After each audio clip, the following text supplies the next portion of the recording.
আসসালামু আলাইকুম। আশা করি সকলেই ভালো আছেন। প্রিয় চাকরি প্রত্যাশী ভাই ও বোনেরা, কারিগরি শিক্ষা অধিদপ্তরের এই নিয়োগ সার্কুলারে কিন্তু আবেদন চলমান। আর মাত্র ৩ দিন আছে। তো যারা এখন পর্যন্ত আবেদন করেন নাই, আপনারা কিন্তু চাইলেই এই সার্কুলারে আবেদন করতে পারেন। মোটামুটি নভেম্বর-ডিসেম্বর মাসের মধ্যে অনেক বড় একটা সার্কুলার হচ্ছে কারিগরি শিক্ষা অধিদপ্তর। তো এইটাতে উত্তীর্ণ হওয়ার পর আপনি কিন্তু আপনার নিজ জেলা থেকেই এই সার্কুলারে আপনি আবেদন করতে পারবেন।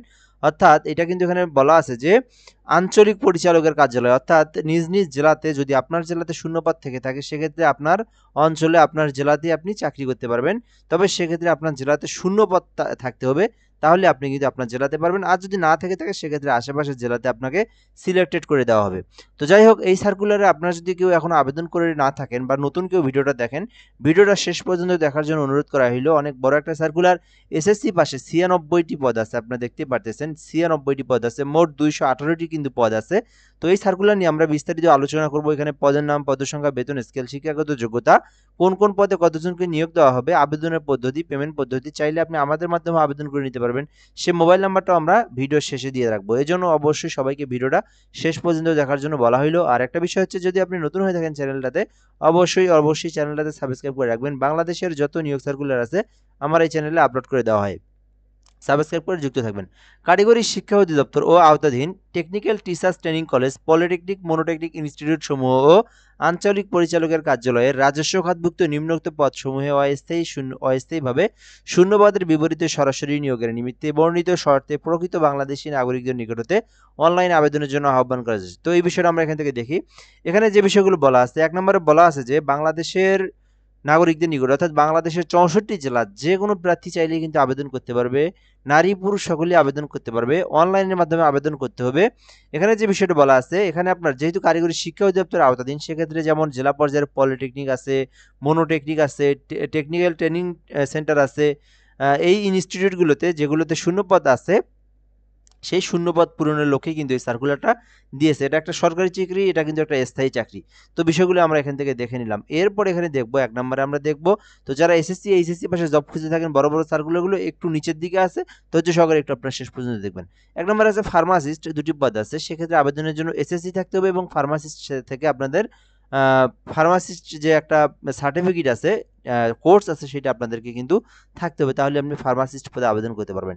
২ নম্বরে আছে হিসাব রক্ষক। তো এক্ষেত্রে আবেদনের জন্য বাণিজ্য শাখা থেকে অনার্স অথবা ডিগ্রি থাকলে আপনি কিন্তু হিসাব রক্ষক পদে আবেদন করতে পারবেন। এই পদে ৪ জনকে নিয়োগ দেওয়া হবে। ৩ নম্বরে আছে উচ্চমান সহকারী, ৪টি পদ আছে। এক্ষেত্রে আবেদনের জন্য অনার্স অথবা ডিগ্রি পাস থাকতে হবে। তাহলে আপনি আবেদন করার যোগ্যতা অর্জন করবেন বা আপনি আবেদন করতে পারবেন। এরপরে ৪ নম্বর আছে ইউডিএ কাম ডাটা প্রসেসর, ১টি পদ আছে। তো আপনি চাইলে এটাতে আবেদন করতে পারেন। অনার্স পাস থাকতে হবে অথবা ডিগ্রি পাস থাকতে হবে। ৫ নম্বর আছে হিসাব রক্ষক, ১টি পদ আছে। এক্ষেত্রে আবেদনের জন্য অনার্স পাস থাকতে হবে, সেটা বাণিজ্য শাখা থেকে। যারা বিজনেস স্টাডিজ থেকে যারা অনার্স ডিগ্রি করছেন, তারা কিন্তু আবেদন করতে পারবেন। এরপরে আছে কোষাধ্যক্ষ। এখানে কোনো স্বীকৃত বিশ্ববিদ্যালয় হইতে বাণিজ্য অনুষদভুক্ত যে কোনো বিষয়ে অনন্য ২য় শ্রেণী বা, অর্থাৎ এটাতেও কিন্তু বাণিজ্য থেকে আপনাদেরকে অনার্স অথবা ডিগ্রি থাকতে হবে। ব্যবসা নিয়ে আপনাদেরকে অনার্স ডিগ্রি থাকলে কোষাধ্যক্ষ পদে আবেদন করতে পারবেন। ৬০ মুদ্রাক্ষরিক কাম কম্পিউটার অপারেটর, যাদের ৬০ মুদ্রাক্ষরিক ট্রেনিং করা আছে এবং আপনারা যারা অনার্স অথবা ডিগ্রি পাস, তারা কিন্তু ৬০ মুদ্রাক্ষরিকে আবেদন করতে পারেন। এ পদেও কিন্তু ৫ জনকে নিয়োগ দেওয়া হবে। তো এরপরে লাইব্রেরিয়ান, ৪টি পদ আছে, আবেদন করতে পারেন। এক্ষেত্রে অনার্স অথবা ডিগ্রি পাস থাকতে হবে বিজ্ঞান ডিপার্টমেন্ট থেকে। সো এরপরে দেখবো ৯ নম্বরে কম্পাউন্ডার। এক্ষেত্রে আবেদনের জন্য এইচএসসি পাস থাকলে কিন্তু আপনারা আবেদন করতে পারবেন। অলরেডি কিন্তু আমরা এইচএসসির পর্যায়ে চলে আসছি। কম্পাউন্ডারের ৪টি পদ আছে। তো আপনারা এখানে যারা এইচএসসি পাস আছেন এবং ফার্মাসিস্ট মেডিকেলে ২ বছরের অভিজ্ঞতা আছে, ১ বছরের, তারা কিন্তু আবেদন করতে পারবে। অফিস সহকারী কাম কম্পিউটার মুদ্রাক্ষরিক। তো এটা কিন্তু একটা কমন পদ। এই পদের নাম কিন্তু সকলেই শুনে থাকছেন এবং এটা কিন্তু একটা অনেক ভালো একটা চাকরি। অফিস সহকারী কাম কম্পিউটার মুদ্রাক্ষরিক, ১৬তম গ্রেডের, ২৭টি পদ আছে। এইচএসসি পাস করে আবেদন করা যায়। কম্পিউটারের বেসিক নলেজ যাদের আছে, জাস্ট বেসিক নলেজ, তারাই কিন্তু এই পদে আবেদন করতে পারবে। তো শুধুমাত্র এইচএসসি পাস করেই ১৬তম গ্রেডের ২০১৫ অনুযায়ী বেতন স্কেল ৯,৩০০ থেকে ২২,৪৯০ টাকা পর্যন্ত। তো এটাতে ২৭টি পদ আছে, চাইলে আবেদন করতে পারেন এইচএসসি পাসের যারা জব খুঁজে থাকেন। এরপরে দেখবো আমরা স্টোর কিপার নামে একটা পদ আছে। তো এক্ষেত্রেও এইচএসসি পাস থাকলে কিন্তু আপনারা আবেদন করতে পারবেন। শুধুমাত্র এইচএসসি পাস, ১টি পদ আছে। তো ডাটা প্রসেসর ২৯টি পদ আছে। তো এটাতেও কিন্তু ১৬তম গ্রেড, এটাও কিন্তু আপনার কম্পিউটারের কাজ। তো এক্ষেত্রে আপনাদেরকে এইচএসসি পাস থাকতে হবে শিক্ষাগত যোগ্যতা, আর বেসিক কম্পিউটার নলেজ থাকলে কিন্তু আপনারা ডাটা প্রসেসর পদে পদে আবেদন করতে পারবেন। 29টি পদ আছে, আবার অফিস সহায়ক পদে 27টি পদ আছে। যারা এইচএসসি পাশে জব খুঁজে থাকেন, কম্পিউটার নলেজ আছে, এগুলো পদে আপনারা আবেদন করতে পারেন। তো এরপর আমরা এদিকে দেখবো আরও আছে, এসএসসি পাশে দেখবো আমরা এলডিএ কাম ডাটা প্রসেসর 3টি পদ আছে, এটাতেও এইচএসসি পাস থাকতে হবে। হিসাব সহকারী, এটাতেও এইচএসসি পাস থাকতে হবে, সেটা বিজনেস স্টাডিজ থেকে এইচএসসি পাস যারা আছে হিসাব সহকারীতে আবেদন করতে পারবেন। এলডিএ কাম ক্যাশিয়ার, এটাতে আবেদন করতে পারেন, শুধুমাত্র এইচএসসি পাস করে আবেদন করতে পারবেন, কম্পিউটারের বেসিক নলেজ থাকতে হবে। এলডিএ কাম টাইপিস্ট একটি পদ আছে, এটাতে কিন্তু আপনাদেরকে এইচএসসি পাস থাকলে আবেদন করতে পারবেন। সহকারী লাইব্রেরিয়ান 11টি পদ আছে, এক্ষেত্রে অনার্স অথবা ডিগ্রি থাকতে হবে বিজ্ঞান শাখা থেকে, তাহলে আপনারা লাইব্রেরিয়ান পদে আবেদন করতে পারবেন। ক্যাশ সরকার নামে একটি পদ আছে, তো 2টি পদ আছে এটাতে। ক্যাশ সরকারে আপনি আবেদন করতে পারেন, এক্ষেত্রে শুধুমাত্র এসএসসি পাস থাকলেই আপনারা আবেদন করতে পারবেন। 19 নম্বর আছে ফিল্ডম্যান, এক্ষেত্রে আবেদনের জন্য আপনাদেরকে এসএসসি পাস থাকলে আবেদন করতে পারবেন, সেক্ষেত্রে অবশ্যই ভোকেশনাল থেকে হতে হবে। তো এই সার্কুলারের সব থেকে যে বড় পদ সেটা হচ্ছে অফিস সহায়ক, 96টি পদ আছে। তো দেখেন এই সার্কুলারের মধ্যে সব থেকে বড় পদ 4×100, ঠিক আছে, অর্থাৎ এই 218টার মধ্যে এখানে 96টি পদ আছে অফিস সহায়ক। তো এটাতে কিন্তু কোনো অভিজ্ঞতা বা কোনো কিছুরই প্রয়োজন নাই, শুধুমাত্র এসএসসি পাস। আপনাদের কোনো কাজের অভিজ্ঞতা, পূর্বের অভিজ্ঞতা, কম্পিউটার জানা অজানা কোনো কিছুরই প্রয়োজন নাই, শুধুমাত্র আপনি এসএসসি পাস করছেন, তাহলে কিন্তু অফিস সহায়ক পদে আবেদন করতে পারবেন। 96টি পদ আছে বাংলাদেশের বিভিন্ন জেলাগুলোতে, যে অফিস সহায়ক পদে শূন্য পদ আছে। তো এই শূন্যপদ পূরণের লক্ষ্যে কিন্তু এই সার্কুলারটা পূরণ করছে। তো আপনারা যদি আবেদন করেন, আপনারা কিন্তু আপনাদের নিজ জেলাতে ফাঁকা থাকলে আপনারা আপনাদের নিজের জেলাতে কিন্তু এই চাকরিটা হয়ে যাবে।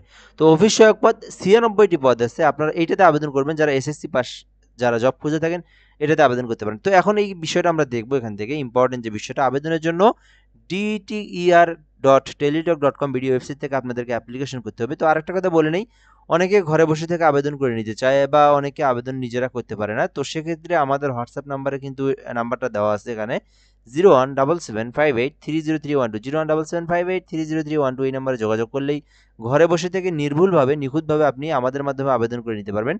সো চাইলে যোগাযোগ করতে পারেন, আমাদের এই নাম্বার হোয়াটসঅ্যাপে যোগাযোগ করলে আমরা আপনাদেরকে একটা ফর্ম দেবো। সো এই ইনফরমেশনগুলো আপনি আমাদেরকে দিয়ে দিবেন, আমরা অ্যাপ্লিকেশন করে আপনাকে পিডিএফ কপিটা পাঠিয়ে দেবো। চাইলে আপনি আমাদের মাধ্যমেও হোয়াটসঅ্যাপে যোগাযোগ করে অ্যাপ্লিকেশন করে নিতে পারেন। শুধু এই চাকরি না, বাংলাদেশের যে কোনো সরকারি চাকরির অ্যাপ্লিকেশনের জন্য এই নাম্বারে যোগাযোগ করতে পারেন। তো এরপর আমরা এখান থেকে দেখবো, আবেদনটা কিন্তু 13 তারিখে শুরু হয়েছে নভেম্বর মাসের, আবেদনটা শেষ হবে 3 ডিসেম্বর। তো আর মাত্র শুধু 3 দিন আছে। তো এই 3 দিনের মধ্যে কিন্তু আপনাদেরকে অ্যাপ্লিকেশনটা করতে হবে। সো এই হলো বিষয়। তো এরপরে যদি আমরা এখান থেকে দেখি আবেদনের যে পেমেন্ট ফি কত টাকা দিতে হয়, তো এখানে 1 থেকে 1 নং কর্মী পদের জন্য প্রথম যে পদ আছে, সো ওই পদে অ্যাপ্লিকেশন পেমেন্ট ফি আপনাদের 168 টাকা। তো আপনারা জানেন যে টেলিটক সিমের মাধ্যমে পেমেন্ট করতে হয়, যারা নিজেরা আবেদন করবেন তাদের জন্য এই বিষয়গুলো দেখা প্রয়োজন। তো আপনাদের যারা নিজেরা আবেদন করবেন, সেক্ষেত্রে আপনারা যখন রিসার্চ করবেন, আপনারা এখানে যে টাকাটা আছে সেটার সঙ্গে আরও 6 টাকা বা 7 টাকা আপনারা বেশি রিসার্চ করবেন, কেননা 2টা এসএমএস দিয়ে আপনাদেরকে পেমেন্টটা দিতে হয়, 2টা এসএমএসে 3 দিন 6 টাকা কেটে নেয়। তো এখানে 168টির সঙ্গে আরও 6 টাকা আপনারা অ্যাড করে প্রায় আপনারা 175 টাকা আপনারা এখানে রিসার্চ করবেন। 2 থেকে 17 নং পদের জন্য কেউ যদি আবেদন করে থাকেন, সেক্ষেত্রে 112 টাকা 2টা এসএমএস 120 টাকা রিসার্চ করবেন। 2 থেকে 20 নং কর্মী পদের জন্য 120 টাকা আপনারা রিসার্চ করে পেমেন্ট ফিটা প্রদান করতে পারবেন। 18 থেকে 20 নং পদের জন্য যদি কেউ আবেদন করে থাকেন, সেক্ষেত্রে 56 টাকা 2টা এসএমএস সহ 63 টাকা আপনারা 65 টাকায় রিসার্চ করে আপনার পেমেন্ট ফি দিতে পারবেন। তো কিভাবে ফি প্রদান করবেন, নিজেরা যারা অ্যাপ্লিকেশন করছেন, নিজেরা যারা পেমেন্ট করবেন, সেক্ষেত্রে আপনারা পেমেন্টের জন্য টেলিটক সিম লাগবে, টেলিটক সিমে রিচার্জ করতে হবে এই সমতুল্য টাকা। তারপরে আপনাদেরকে পেমেন্ট অপশনে, মেসেজ অপশনে আসার পরে ডিটিইআর স্পেস লাগার পরে ইউজার আইডি থেকে আপনাদের ইউজার আইডিটা দিতে হবে অ্যাপ্লিকেশন কপি থেকে, দিয়ে 163 নম্বর আপনারা সেন্ড করবেন। পরবর্তীতে যে পিনটা আসবে ওইটা দিয়ে আপনারা ডিটিইআর স্পেস ইএস দেওয়ার পরে, পিন দেওয়ার পরে 163 নম্বর আপনারা সেন্ড করে দিবেন। তো এরপরে কিন্তু আপনার পেমেন্টের টাকাটা কেটে নিবে। তো তাহলে কিন্তু আপনার অ্যাপ্লিকেশনটাও হয়ে যাবে। তো অ্যাপ্লিকেশনটা হয়ে গেলে কিন্তু আপনার কাজ শেষ। এরপরে পরীক্ষার আগে আপনাদেরকে অ্যাডমিট আসবে, 5 দিন বা 7 দিন আগে আপনাদের এসএমএস দিয়ে জানানো হবে। সো মূলত এটাই বিষয়, যারা আবেদন করবেন করতে পারেন। মোটামুটি অনেক বড় একটা সার্কুলার, নভেম্বর ডিসেম্বর মাসের মধ্যে। তো এই সার্কুলার নিয়ে যদি কারো কোনো কিছু জানার থাকে, কমেন্ট বক্সে কমেন্ট করে জানাতে পারেন। আর যদি কেউ অ্যাপ্লিকেশন করে নিতে পারেন, আমাদের হোয়াটসঅ্যাপ নম্বরে যোগাযোগ করতে পারেন। ভালো থাকবেন, ধন্যবাদ, আসসালামু আলাইকুম।